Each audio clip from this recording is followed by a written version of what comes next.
Hello friends, बघू शकताय तुम्ही इथे एवढी भीड आहे। ते यासाठी भीड आहे की एका कारने बाईकवाल्यांना उडवलं, म्हणजेच ॲक्सिडेंट झाला। हा ॲक्सिडेंट एवढा भयंकर, बस बिलकुल अवघ्या 10 मिनिटाआधी ॲक्सिडेंट झालेला आहे। एवढा भयंकर ॲक्सिडेंट आहे की म्हणजे बाईकवाल्याला एक तर जागीच गेला आणि एकाचे दोन्ही पाय दोन वेगवेगळे झाले। तर आता जस्ट ॲम्ब्युलन्स वगैरे आले। तर इथे पोलीसवाले खूप आहे आणि हे जे घर बघितलं पकड, हे जे घर तुम्हाला दिसते इथलीच ही गाडी आहे, कार। हे सर्व पोलीसवाले वगैरे आहेत। तर यांनी असं केलेलं आहे। खूप भयानक आणि खूप म्हणजे असं सांगू नाही शकत शब्दात, एवढा भयंकर हादसा झालेला आहे। तर हे गाडीला पूर्ण मास्क वगैरे चिपकलेला आहे। ते जे ॲक्सिडेंट झाला त्यांचा मी समोर जाऊन करू शकत नाही व्हिडिओ शूट, कारण की ते सर्व पोलीसवाले आहे, मी एकटी लेडीज आहे, त्यामुळं थोडं चांगलं वाटत नाही आहे जायला समोर। पण खूप भयंकर हालत झालेली आहे। आणि काय की हे 2025 जेव्हापासून स्टार्ट झालेलं आहे तेव्हापासून फक्त आणि फक्त ॲक्सिडेंट।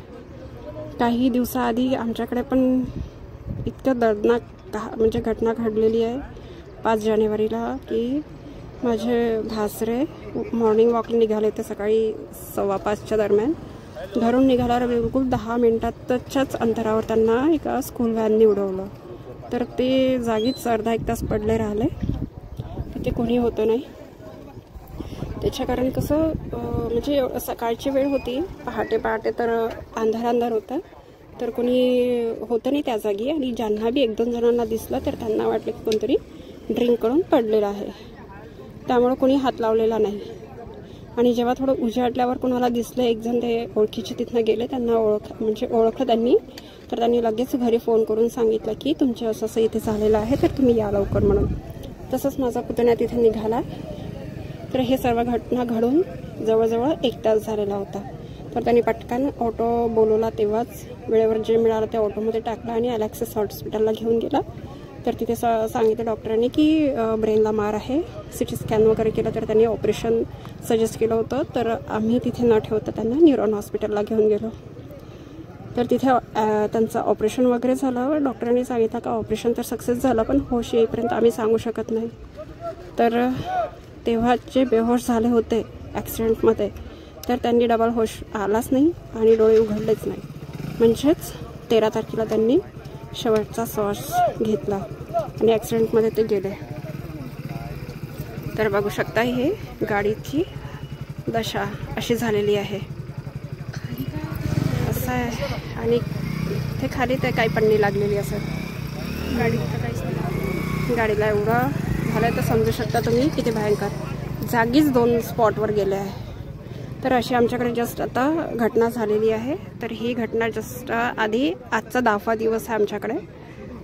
तर सर्व गेले आहे 10व्या दिवसासाठी रामटेकला पिंडदान करायसाठी।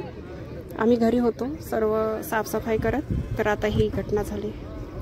म्हणजे आता काय सांगावं तुम्हाला, 2025मध्ये इतकं म्हणजे भीती वाटत आहे। आता भीती नाही आहे तर ज्यांचं जे व्हायचं ते तर होतातच, पण तरीसुद्धा चालवणाऱ्यांना, गाडी चालवणाऱ्यांना एकच विनंती आहे की प्लीज थोडं हळू चालवा, हळू चला। तुम्हाला उशीर होत आहे तर तुम्ही म्हणजे अर्धा तास आधी तरी लवकर निघा घरातून, म्हणजे तुम्हाला धावपळ घाई गडबड होणार नाही आणि रस्त्यावरून चालणाऱ्या लोकांना तुम्ही असे उडवणार नाही, याची मी अपेक्षा करते तुमच्या सर्वांकडून। प्लीज, सर्वांचा जीव म्हणजे सर्वांचा जीव इतका महत्त्वाचा आहे ना, प्रत्येकांसाठीच, घरातल्या आईवडिलांसाठी, बायकोसाठी, त्यांच्या मुलांसाठी, सर्वांसाठी खूप महत्त्वाचा जीव आहे तो। आपण घाई गडबडीने बाहेर निघतो आणि आपले वाहन जे आहे, आपले जे गाड्या वगैरे आपण एवढ्या घाई गडबडीत चालवतो आणि काही विचार न करता आपण रोडवरून असं चालतोय, तर हे चांगलं नाही, कोणाच्याही जीवावर घेणं चांगलं नाही आहे। आणि ड्रिंक करून तर बिलकुल गाडी चालवू नका प्लीज।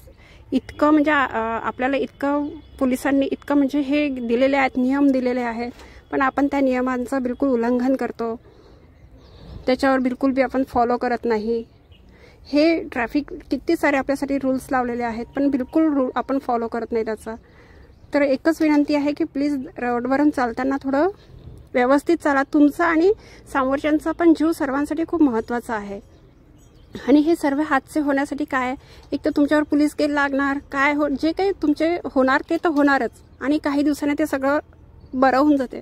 पण जो जीव जातो तो त्यांच्या आईवडिलांचा, बायको पोरांचा जातो, तो परत येत नाही. त्यांना किती संघर्ष करावा लागते बाकीच्या जीवनासाठी.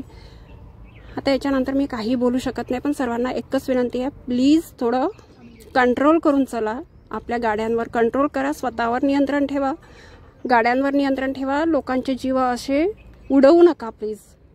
कारण की आज फक्त 22 तारीख आहे जानेवारीची, आणि आत्तापर्यंत कितीतरी घटना होऊन गेलेल्या आहे, जे स्पॉटवर गेलेले आहेत, कितीतरी घटना 1 तारखेपासून. पण असं नको व्हायला पाहिजे. खूप दुःखद घटना आहे, असं व्हायला नको. प्लीज सर्वांनी काळजी घ्या, सुखरूप राहा, सुखरूप घरी या, सुखरूप निघा घरातून. कुठे जायला घाई गडबड होते तर वेळेवर निघू नका, अर्धा तास आधी निघा आणि आरामात चला. असं डबल झालं नाही पाहिजे. सर्वांनी आपल्या स्वतःवर कंट्रोल करा आणि सर्वांचा प्रवास सुखाचा आणि आनंदाचा जावा. सर्वांच्या घरी सगळेजण खूप आतुरतेने वाट बघत असते, ते अशा बातमीची वाट नाही बघत असते कधीच. तर असं कोणासोबत कधी व्हावं नाही. शब्दात आता मी काहीही बोलू शकत नाही, जेवढं बोलू शकले तेवढं सांगितलेलं आहे. प्लीज याच्यावर सर्वांनी काहीतरी कंट्रोल करा आणि याच्यानंतर आपल्या गाड्या हळू चालवा. धन्यवाद एवढं ऐकून घेतलं. जर तुम्हाला हा व्हिडिओ चांगला वाटला असेल तर समोर फॉरवर्ड करा. थँक्यू.